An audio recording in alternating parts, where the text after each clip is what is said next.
Hello, everyone. Welcome to another episode of the Love Fruit podcast. Today, I am joined by Frank Huarcaya. I believe I've got the pronunciation right there. Well, I've checked it with you in the past, but Frank is someone that I've known for quite a long time from the Woodstock Fruit Festival for a number of years, and he's been involved in that event in a few different roles and capacities. And he's been on a fruit-based diet for about 8 years, helped to cure his acne, and find a sense of purpose through eating primarily fruit. He is also looking into other aspects of overall health, and something that he's been talking about a lot on his Instagram and his Facebook and other pages is things about discipline, positive routines, wealth attraction, and things like that, which is very interesting to learn more about. And you can follow him at fruitful.vida, fruitful.vida, Vida, on Instagram. So, Frank, thank you very much for taking some time to join us today. Is there anything else you would like to say about yourself in introduction? yeah, I mean, that was, I guess, a pretty brief description. I just wrote kind of whatever came to mind, but yeah, like, definitely could go into more detail about what those other aspects are that kind of make up the overall health, aside from just diet, because obviously we know that's important. We know that that's checked off, and Yeah. it's good to explore other areas. So yeah, definitely talk more in detail about that. Something I should say as well is you do have a book that you've written. It's called, Oh, I think it's The Things That You Wish You'd Known When You Started on a Fruit-Based Diet. I think that was the book. right. Around the lines of like, yeah, raw vegan lifestyle guide, what I wish I knew before going raw vegan. Yeah, You know, we could that's chat a little bit about that. We could Mhm. chat a little bit about that. I usually start off asking people, Frank, what was your lifestyle like growing up? Did you have a conventional type of a diet or something different? Yeah, diet was pretty regular. We come from like a Peruvian like immigrant family, and we didn't do much of the fried kind of standard American foods. It was a lot of the meals, Peruvian meals were like, meat based and stuff. I wasn't too heavy on like junk foods. I didn't really live like a toxic lifestyle. Like I feel like a lot of people perhaps kind of had to go through to go into the fruitarian lifestyle. It's kind of what originates or initiates the lifestyle or something. People tend to like learn from uh, we tend to only grow when we hit rock bottoms, right? And Right. well, I started the fruit diet when I was 17. And I didn't really hit like a rock bottom necessarily because I'm 17, I'm still in high school. It's like I'm still, underneath the household of my parents. But I did suffer a lot with acne. When I was about 13 to 15, it was like the peak acne on my face. It was just like very inflamed, my whole face, down to my neck area down here. And he's even starting to get in my back. And it was just kind of, yeah, really bad. I would go to the dermatologist and, get prescriptions and medications and creams that I would take on a regular basis. And yeah, kind of just, I knew deep down that this wasn't what I wanted to continue. Like I knew, like I think all of us know to some extent, even if it's deep down, very, very deep down, that pills, creams, medication isn't like the solution. I think we all know that to some extent. And me being young 17-year-old taking these things, like I knew that wasn't right. So I knew it was like I have to like contribute to some kind of holistic healing, holistic way of living. And then I came across one of these videos on YouTube. It was titled, what was it titled? It was like, what a fruitarian eats in a day. And I was like, that's an interesting word. I never heard of that word. I think I know what fruitarian means. Let me click on the video. And there's Ted's face popping up. And he's like talking about like, oh, what I eat in a day. And ever since I clicked that video, I got hooked on his videos, but not just his videos. It was like his philosophy around fruit and why he eats that way. It was like the way, like his just the all around knowledge around why he eats. It made so much sense. It clicked so much. And his videos led to, other people's videos such as Michael Arnstein's. And it was primarily between the two of them that had like the biggest influence on me growing up Yeah. with the raw. Why do you think that connected with you so much? What were you looking for at that age? Was it just about the acne, or was there more to it than that, you think?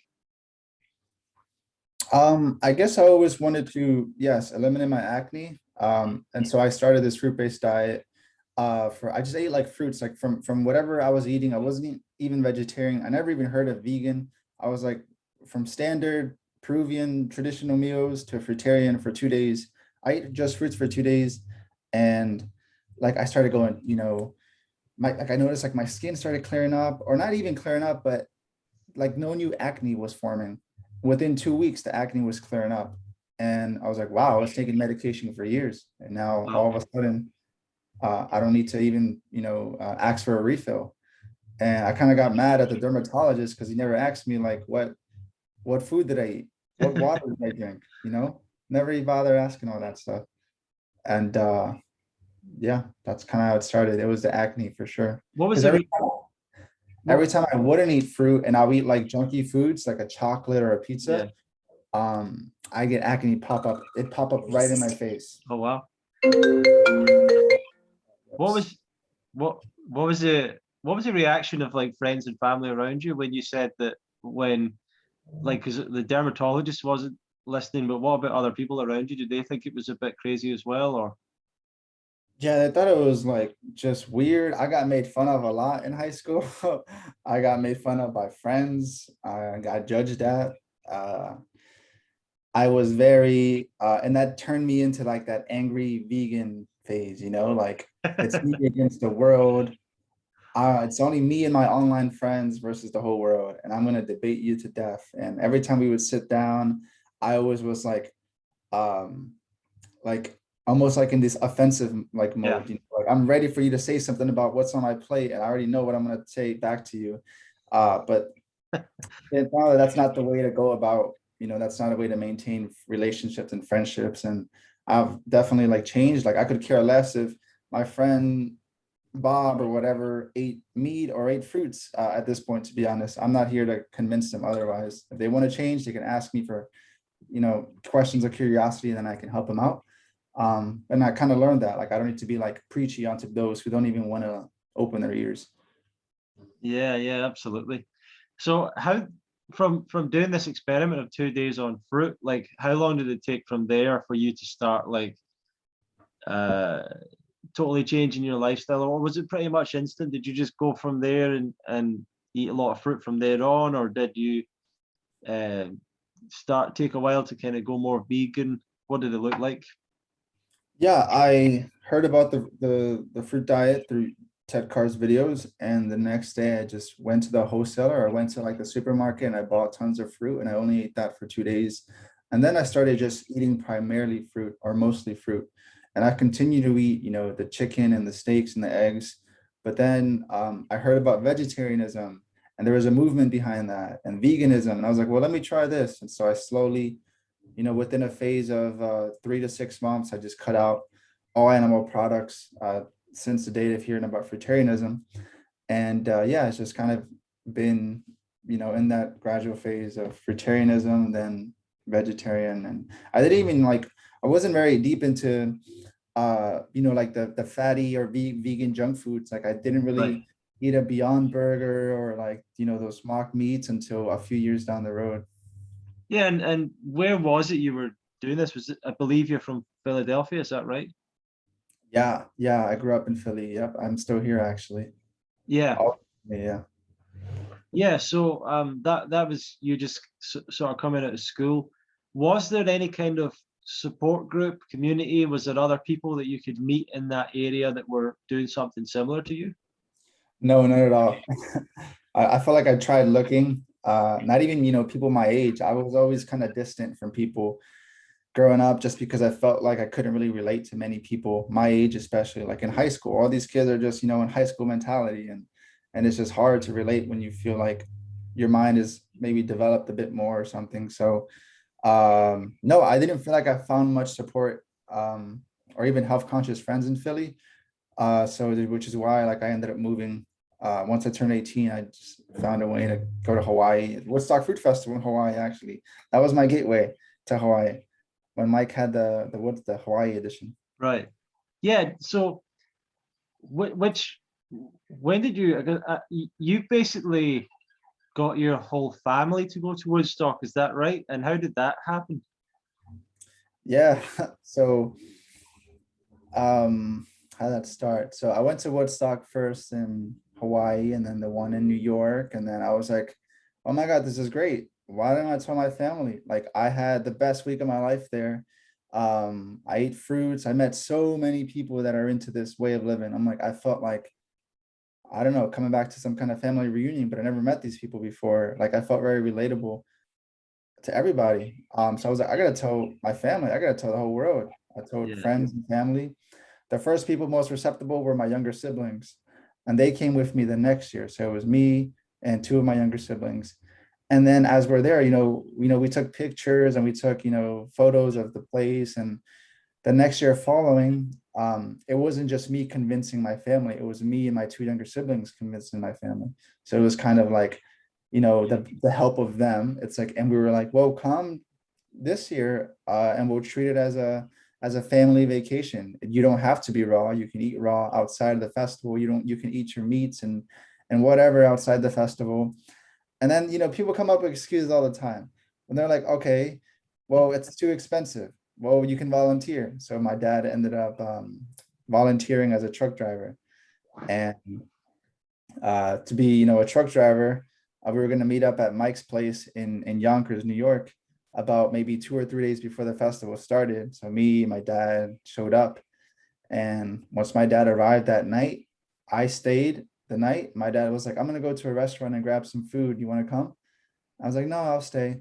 And he ended up going to a Peruvian restaurant and ordering like, a big fat a piece of steak and all these things, like what he regularly gets.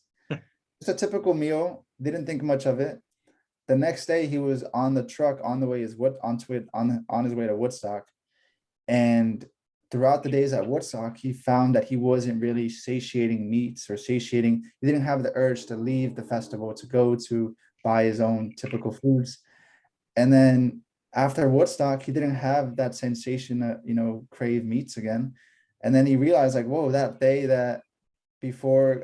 day before driving to Woodstock, when I had that steak, that was the last steak he had, like Oh, ever. Like, wow. yeah, 4 or 5 years ago. Yeah. That's unbelievable. So you weren't like trying to get him to change it, just the environment of the festival just kind of made him change his habits. For sure. Once they were there, and like I knew they were going to be there for the next week, I was like approaching more of like my Spanish speaking friends to like having them to approach my parents, and just to kind of befriend them, convince them otherwise. Like the goal was to at least get them to be like vegan, vegetarian, um, and it helps that they're super open minded. And I had some friends like Anna, Hugo, from You go, Brazil as yeah, well. yeah, sure. Yeah, just Spanish speaking friends who would also just, just hey, tap them Yeah, on the side, chat with them. And that way they could see that I'm not the only like weird, fruity person like that exists. There's so many of them. Matter of fact, the tables have turned now because they're like the ones that aren't very health conscious, yeah. so um they noticed that. And you know what triggered it for my dad? He said when they were playing soccer, you were there, he was like the biggest one. He was the most overweight person at the soccer team. And everybody, half the people were shirtless because you got to separate, shirts with no shirts. He was probably in the shirtless team and he was a bit like embarrassed for the first time and probably what is a long time because his friends, when he's playing soccer, a lot of them got the beer bellies and all these things. Sure. So at festival, he was like, oh, wow, the beer belly isn't normal, you know? Wow. That's so funny. I put it I always think that, in you know, the thing that you pointed out as well was that these events are fantastic, even for people who aren't doing this diet, who aren't trying to do this diet. Like when people come along as a family, like yours did, when people bring a lot of women often bring their family, their husband, their children, sometimes men bring their family, you know, and they're not necessarily supportive of it yet or interested in it yet, but they love the event. Like regardless of the food and everything, they love Woodstock and the event and the people. yeah. And do you agree with that? Like it's great for people even who aren't even don't even have the intention of doing this diet yet. Yeah, I think so. It's honestly like we don't really think much about food because we're not even doing the prepping or the cleaning and stuff. It's just really it's for like the I go more so for the social like Yeah. yes, the cleaning, the foods is great, but a big part of it is also the social aspect and the yeah, just the gathering of like minds, year after year you see these people and it kind of just builds a bond. So Yeah, yeah. I just go to play soccer with your dad. Like that's the highlight of the whole thing.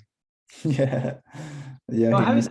I've never seen behind the scenes like the truck driving and stuff like that. So Woodstock, do they have to hire a truck? Like they can't get people to deliver the fruit from New York, so they have to hire trucks and drivers.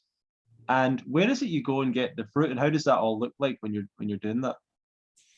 Yeah, so we Mike rents these 26-foot trucks from a company called Ryder. Usually they would pick it up in this place called Yonkers in New York. And we'd show up on Thursday morning, like at 4 a.m. or something to pick him up early morning. Because we gotta, yeah, so like it's usually three truck drivers and three trucks. Um, and yeah, we do a food or maybe one or two, yeah, 2 full days full of driving, like full entire days, which is generally like, I don't know, Friday or Saturday or Thursday and Friday. And we're picking up fruits from either the wholesalers. Hunts Point is a big, fruit wholesaler in New York, New Generation, and we're picking up, the watermelons, and they just load up the entire truck with pallets and pallets worth. Um, and yeah, it's just, driving to point A where they load it, and then point B is the festival. And in between, it's, 5 hour, 6 hour drives and stuff. Yeah, and I've noticed as well they usually keep the truck, or well, at least one of the trucks they keep on site for storage. Is that usually how that works as well? Yeah, because that thing stores a lot. And it's also refrigerated too. So I don't know. I don't think there'll be if they were to unload the trucks entirely, then I don't know if there would even be enough, fridge space because there's a lot of fruit. It's a lot of volume of fruit. So yeah, I think it's just used as storage. Yeah, cool, cool. And I've always found it, I've heard that they couldn't get these companies to just deliver the fruit, which is quite sad. Um, but yeah, interesting. And what are these places like? What's like Hunts Point? Are these really massive places? Can you get basically everything you want there?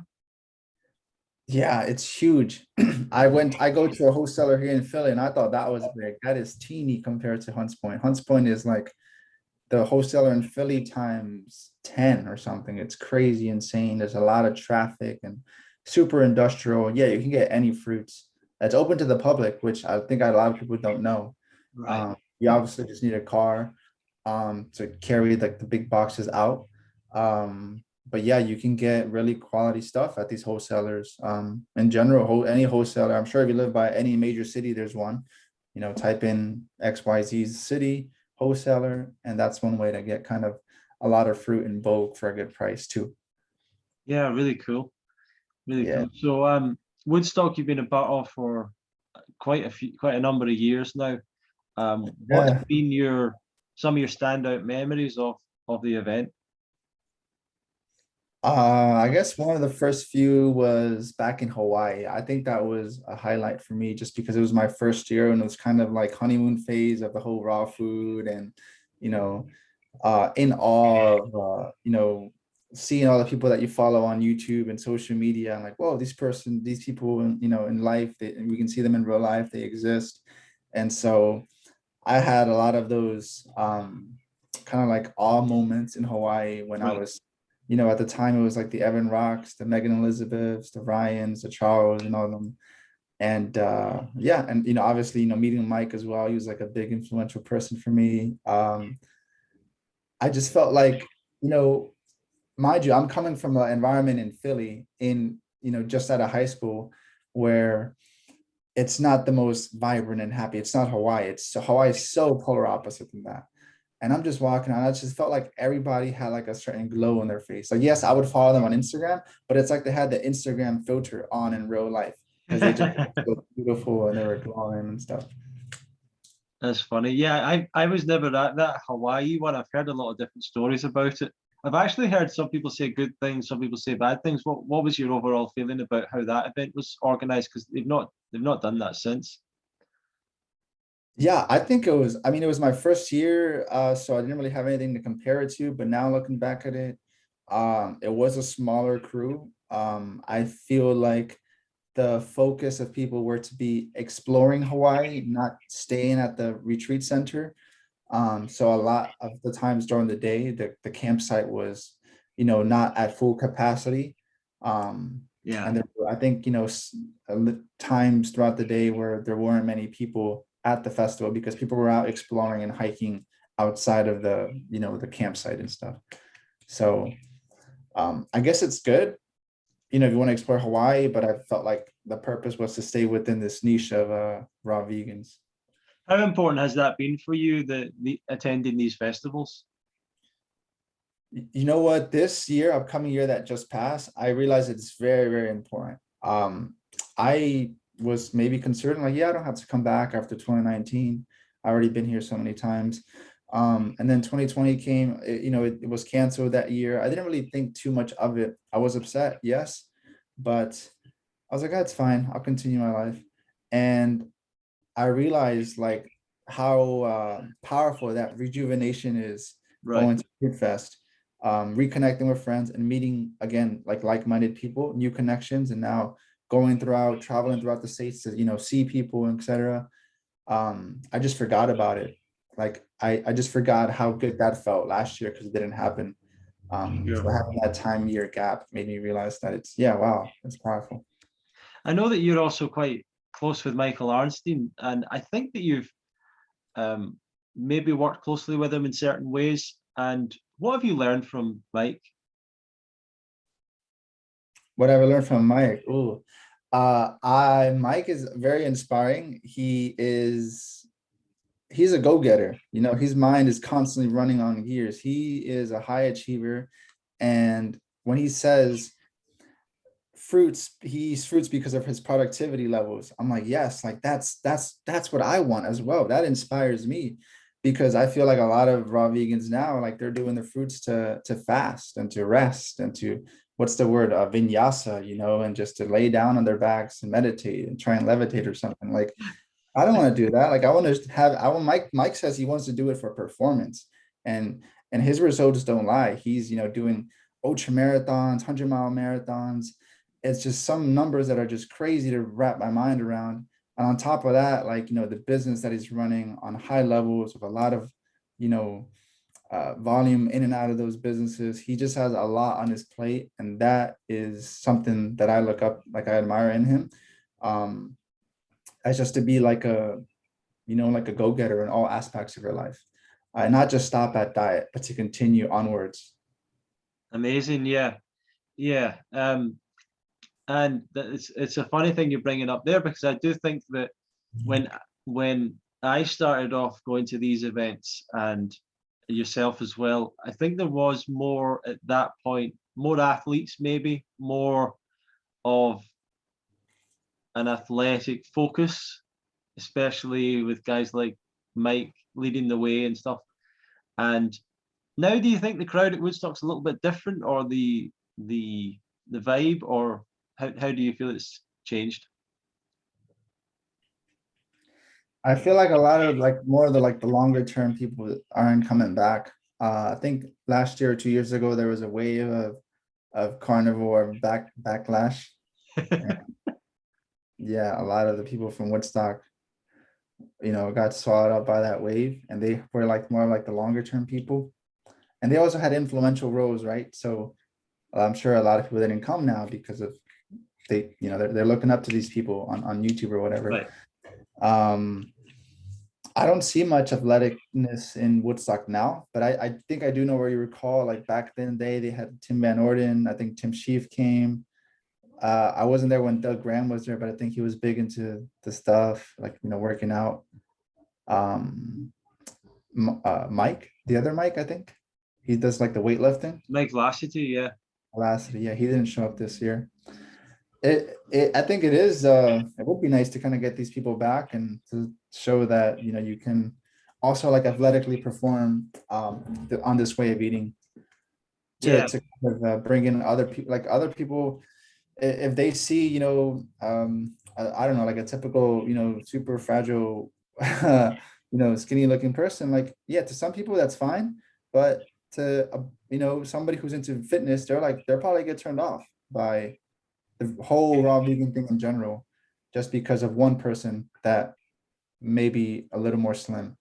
Um, so I think we're even like walking advocates, of the raw vegan world. So I think it is important to also like look, uh, you know, like be fit also, because I think that's like can Yeah. bring lure people in. Did you kind of connect with any particular books or teachers or anyone that really helped you stick to the diet? Was there any, was it YouTube for you mostly? Was it the events? Was it just a combination of things that kind of kept you on that path? Yeah, for me, it was more so Mike Onstein's and Ted's. Their content was what kind of they're similar people in terms of like they're also focused on business and also health, and they kind of try and merge the two. But I'm not super into like what do they got? Robert Morris, right? Is the guy? Right, right, right. Like I'm not super into like the studies or like reading into like all the information and data about why raw Yeah, yeah, vegan, yeah. how the stomach and digestive. I don't. There's a saying, you can you can study the roots or you can eat the fruits. I could just rather eat the root. I'd just rather eat the fruits. That's brilliant. Excellent. Yeah. So you were coming to these events. What sort of when did you start to share more about your lifestyle with people? You've started to put more stuff on Instagram in the last few years. When did that come about? Why did you want to do that? So I used Instagram mostly to post about like raw foods and fruitarianism and Hawaii living. And it wasn't until like maybe 2 years ago that um, I was like, well, let me also start posting about these other things that I like in life. And that's like what I do, like for a living, as like we fix up houses. Like we buy houses, we fix them up, rent them out. And I always thought that that wasn't worthy to put on Instagram because it's not Hawaii, it's not promoting tropical living, it's not promoting a fruit diet. And so people are not going to care. But that honestly, it's a big part of it's a big role that I do. It takes up a lot of my time. I do that, in and out, day and day. Um, and I just started promoting that, and also with the work, the mindset behind it as well. And I find that a lot of people are kind of like, into that way of thinking, and they agree that there's not much of a um, what do I call it, like a positive money mindset also within the raw food community, which I think it's also like lacking. Um, because we follow raw vegans on Instagram. I'm scrolling and I'm seeing like a lot of recipe books and DIYs and fasting, and that's really cool too. If you're into that, amazing. But just how everything should be like a large buffet of experiences that you can choose from. And so if I'm interested in raw foods, but I'm also interested in entrepreneurship. Oh, here's my niche. Like I want to be able to Yeah. kind of promote that. Yes, an interesting thing that you're saying, and I I remember I think even Mike Arnstein was talking about this kind of stuff back in the day as well, and this idea that I think from what I'm picking up from you is there's a lot of people that have, as you're saying, have a negative money mindset or see it as um, they want to live this kind of back to nature lifestyle. They want to reject the modern world. They want to reject the system, and they get into fruitarianism. They want to like walk barefoot, grow their beard, grow their hair, go and live in the trees, and that's a beautiful idea. And some people do try and make that happen. Um, uh, and but it's maybe a better dream than it is an actual reality. I don't know. What's your thoughts on that? That's interesting you mentioned that. that was always, and that's it still is a big dream for a lot of people within the raw food is, to go into this off-grid jungle and eat off the trees and walk barefoot and live very simply and just get sun on your skin and just eat fruits. And it's just a sweet, simple joy life of just sweet, simple living. And that was like my goal. I was like, man, I want to just go to Hawaii and just live simply and free. And I went, ended up going back like maybe, I don't know, 3 or 4 years ago. I stayed at the Kanikiki Farms. Maybe, I'm sure you heard of it. It's like I've this heard of fruit it, yeah. farm on the Big Island. Stay there for about 4 months. It's an off-grid, jungle surrounded by a bunch of fruit trees, and you work exchanging 4 hours of work on the land, but you don't pay rent. That you get your food and your fruits fresh off the tree and your housing as exchange for the hours. And after like the first few weeks, it was cool and stuff, but after a while, it's like, all right, this is kind of getting repetitive. Um, Maybe it's just this human desire to just kind of always move on to the next thing or want what we don't Right, have. right. Because now that I'm here in Hawaii, it's like, oh, I'm going on Instagram and I'm seeing people in Philly like fixing up houses. I'm like, oh, I want to do that now. Like, and maybe that's just because I don't know, like I feel like living in an off-grid jungle doesn't really it's not really compatible with like an ambitious lifestyle because it's just very, very relaxed. It's very no stress, kind of live free life. And yeah, I ended up just kind of, leaving Hawaii for those reasons because I just felt like I was turning into like a beach bum, It's Right. nice, I, coconut, going to the beach all the time, but I used to use the word fruit bum, like there's uh, these fruit bums that are like, and I don't really mean that like insultingly, but just like the idea of like I someone wrote that that gets down. they get into fruit and they want to just go away to a beach somewhere, get away from everything, get away from stress, quit their job, and they end up like out in Southeast Asia somewhere or whatever. Uh, and you just and they like they disappear for years. You're like, where did that guy go? No. They come back with a full-grown beard and Sometimes they come back totally amazing, like different people and stuff. Um, but yeah, sometimes they just disappear. You never see them again. You're like, what happened to that guy? Like he was like so young and full of like energy and all that. So, yeah, I I totally hear what you're saying, Frank. I think that people and I think it's probably worthwhile for especially for young men, young and maybe young women as well.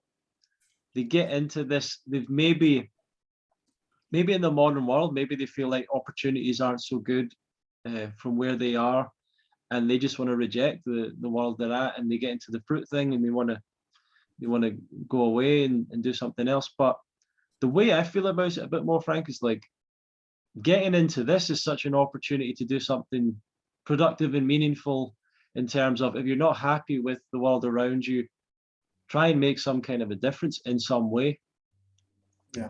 and instead of where can I find the easiest life on a beach somewhere with coconuts and everything, that maybe you should think, well, how can I help improve the lives of other people with the knowledge that I've got.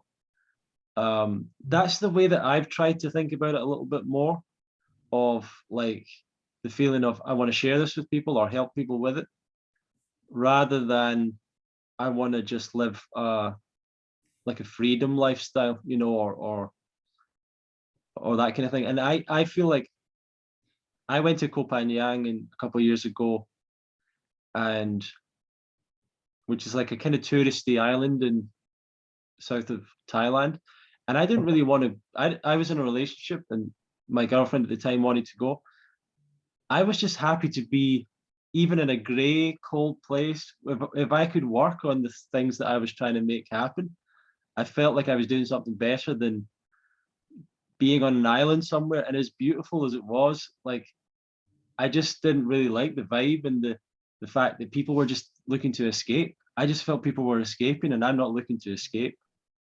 Like Um, the like people within the fruit a community. Like they go to like these tropical places to escape their current Yeah, situation. that's what I feel like. It's Mhm. looking to escape the world rather than like coming up with a better solution, you know. Yeah. So That's a very valid point. That's part of the reason why I left the very first time from Philly. It was a way to escape. I despised Philadelphia so much because of the first time I went to Hawaii, it was like maybe 3 weeks. And it was like, whoa, I get to see what Hawaii is like, this new impression, this new outlook on life. I come back to Philly, the energy dropped, everything got dull, everything got yeah, gray, low energy. And then I just despised it so, so much. I'm like, you know what? I need to get out. I grudged Philly and I wanted to escape. right.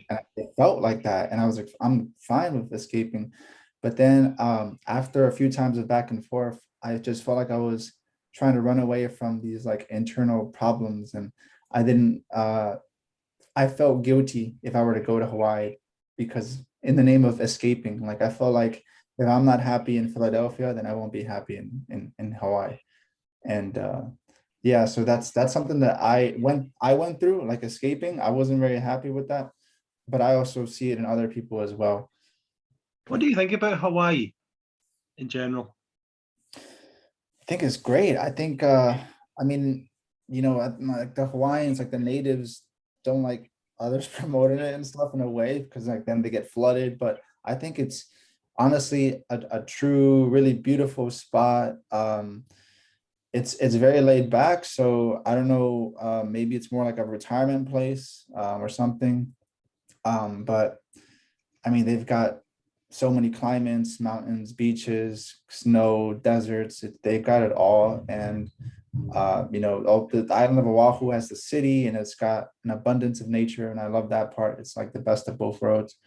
Um, I mean, I haven't really traveled much elsewhere, honestly. Yeah, yeah. It's just like I never left the US. Um, Do you think the tropics helps to do you think it helps to be in the tropics to do a fruit-based diet? oh, 100%. Yeah, yeah. It's becomes effortless. What about the fruit in Hawaii? Is it local? Is it what's this or is it still imported a lot of it? Yeah, there's always local fruits like the staples are papayas, bananas, passion fruits, coconuts. Those are always going to be there.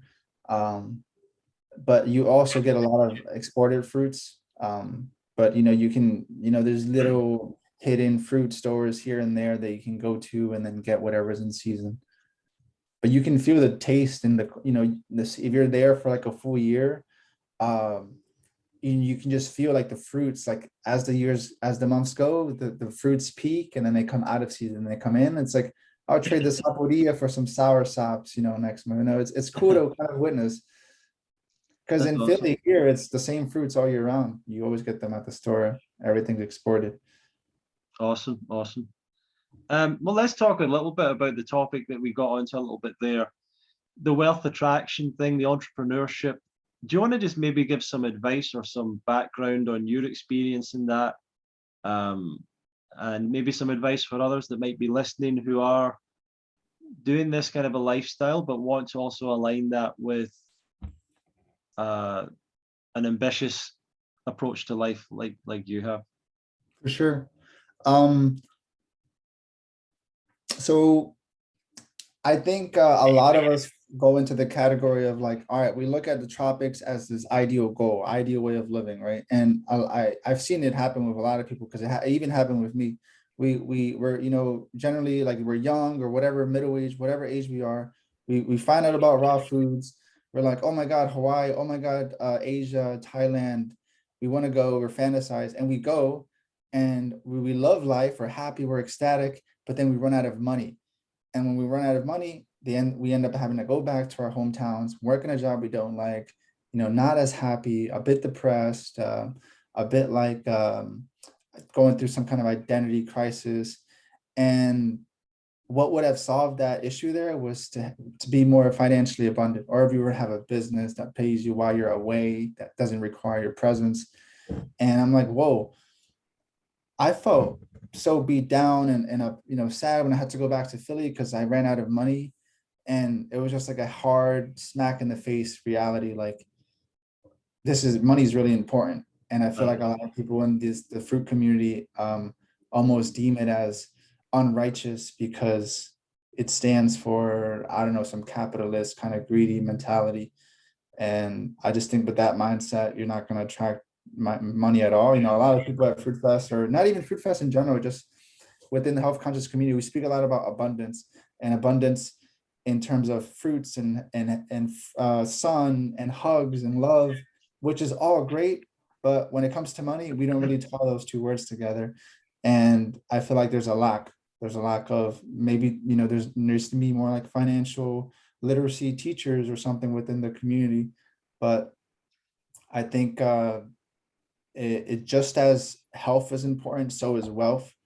The accumulation of, you know, material wealth, or just not even like to be ultra rich, but like just to be financially secure, you know, Mm. because we have these great people at Woodstock that I see with amazing, you know, good hearts and just really honest, good-hearted like philosophies and ways of thinking, and they could do a lot of good for the world.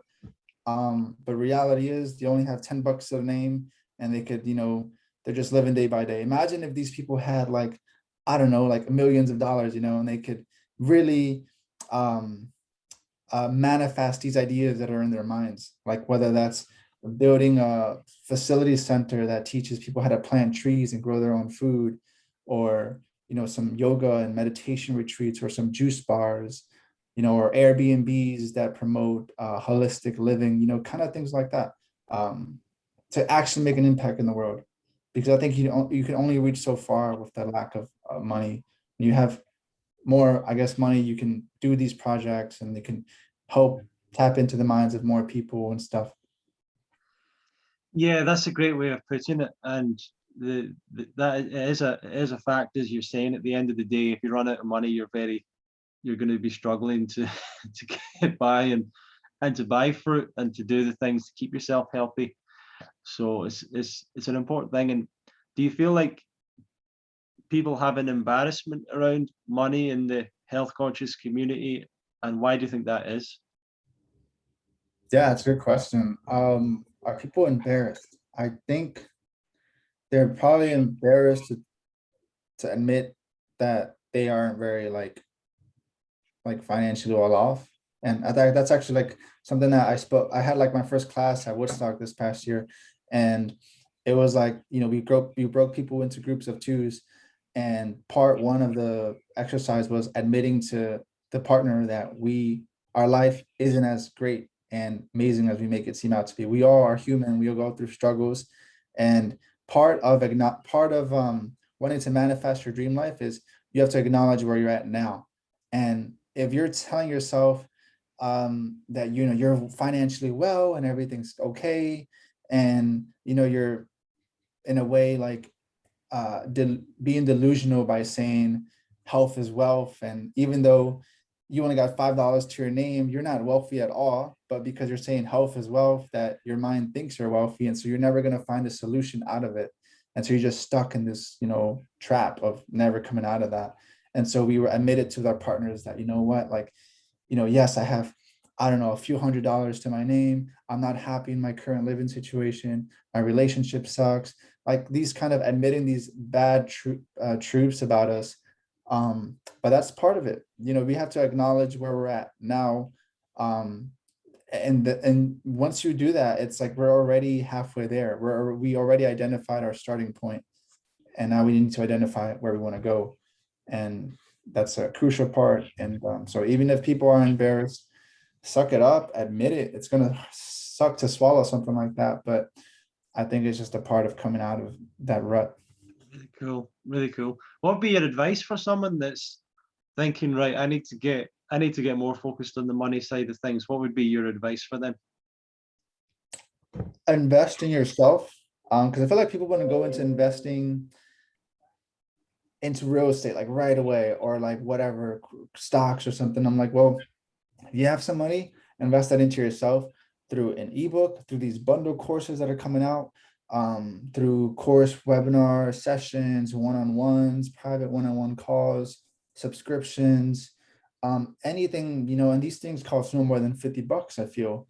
So invest in yourself, grow the value, within yourself first, and then you can seek out to like other investments, like, that are going to pay you back and stuff. But first is always invest in yourself, and like, going through YouTube or Instagram and finding these hashtags that, resonate with you, and then finding the people who promote these things, going into their and like investing into their products and courses. And, like that's where we got to start from. Like Ted has these, wonderful like academy courses.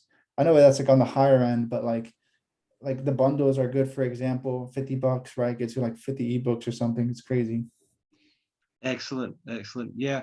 So Frank, let's go back to the book that you actually contributed to the bundle, and it was about mistakes or things you wish you'd known when you started off. What are some of those things? Feeling like it was my responsibility that people weren't vegan. Uh, it kind of goes part with the vegan phase, like the angry vegan phase. Um, yeah, and also putting people on pedestals just because they eat like a certain way that tends to be like raw vegan. Like just because you eat raw vegan before, back then I'd be like, oh, this person's definitely up there on the pedestal in my eyes because they eat this way. It's holy, it's godly. I don't know. It's like, no, they're honestly just regular people like us. They still brush their teeth, they still sleep 8 hours a night. They still get sad, they still get depressed. And it's not, raw foods aren't going to heal every little aspect in your life. There's the emotional aspect, the financial aspect, the spiritual aspect that are also huge, huge roles. Not to dismiss the food and everything, like I'm still super passionate about the fruits 100%, but I realize it's not the only part that dictates your health. Sure, that's great. I can feel super, I feel my happiest when I'm like really productive.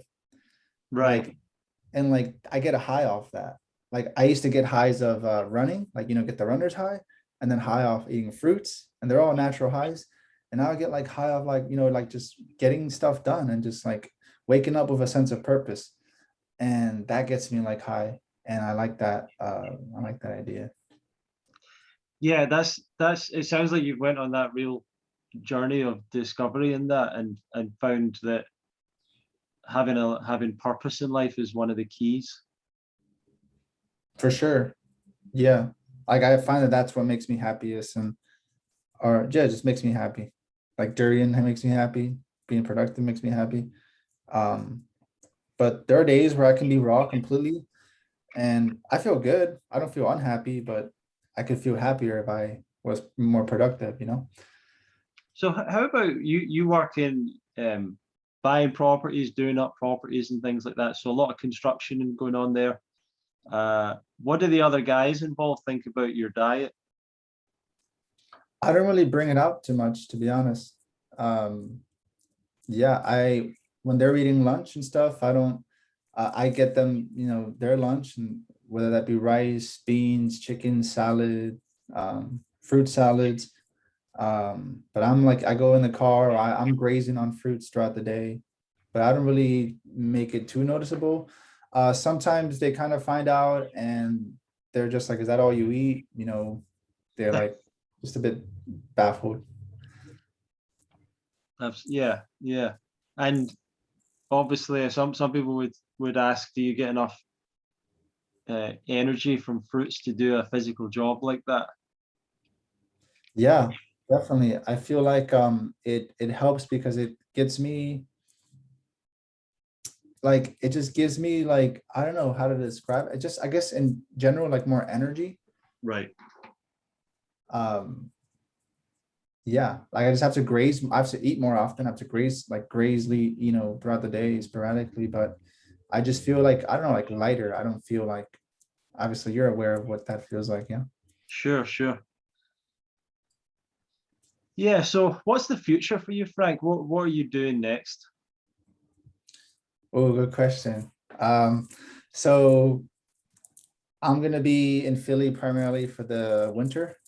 May just do some travels for the month of December, but gonna be in Philly for winter. I feel like when I look at my future, I look at more of like like just like the business side, I guess. Like I would love to go, be back in Hawaii. I would love to, get a place more tropical, but I have work coming up soon, and that's gonna last me the whole winter. And by the time winter ends, it's gonna be spring here in Philly. And so might as well stay, it's already warm weather and stuff, and there's work and there's family here. Um, but ideally, I do want to live somewhere where it's more warmer for sure. And I would like to work more online. I would like to make more money online. I would like to eventually monetize this Instagram and come out with these courses on, money mindsets or, within like the fruitarian, 101 lifestyle guides, a bit more ebooks, some courses for sure, and just kind of be more on the Instagram. I know I haven't really been posting much, but I think Instagram is a great way to spread a message. And some people are probably against social media, but I'm really for it if it's used wisely. It's like knocking on doors. I don't got to knock to my neighbor's door and give him a newsletter of a newspaper article. I could just send them the link, and I can send the whole neighborhood that same link, and instantly I'm practically knocking on their doors. And so it's the power of social media. I definitely believe like, yeah, like people should pay the price of what something's worth. And if something's valuable, you should pay that. And so if I want to make money off Instagram and stuff, then I need to have really valuable courses that could change drastically like the lives of people. And that's what I want to do. That's what excites me. So I definitely want to like do, something like, some courses for sure on online. That's great. And will we see you at Woodstock next year? Yeah, I'll be there. Yeah. You can count on me. It's not even like a question. Like I already know. I don't even know what's going on that year, but I know I'm gonna be at Woodstock. Talking about the money mindset, I remember we were in New York last year and you were buying the premium durians. No thoughts, no worries about the price or anything. Last year, we were Uh, 2019. this year. Oh, the Musang King durians. Well, yeah, That's those right. are good. I know what those taste like, so I knew what I was getting. Yeah. And it was a split cost anyways, so Yeah, it's they were way better. They were way better. the color, everything. Yeah. And Mike actually found a place that sells them wholesale. So, but it's in New York, so I'm gonna be making a trip out there one day. Incredible. Durians, man. Well, thank you very much, Frank. How can people learn more about you and follow what you're doing? I'm on Instagram on at fruitful.vida, at fruitful.vida, vida. I'm gonna start posting out. I usually would regularly post on a regular, but I haven't been posting much lately. But I do talk about, the whole fruit consciousness, the health consciousness, but also the money mindset as well. And yeah, you can definitely connect with me there. Awesome. Well, thank you very much for joining us today, Frank, and thank you everyone for watching and listening. Feel free to share this interview with others that it might help out, and subscribe to us on YouTube, and you can check out and subscribe to us at fruitfest.co.uk. Thank you very much, everyone. See you in the next episode of the Love Fruit podcast. Perfect. So yeah.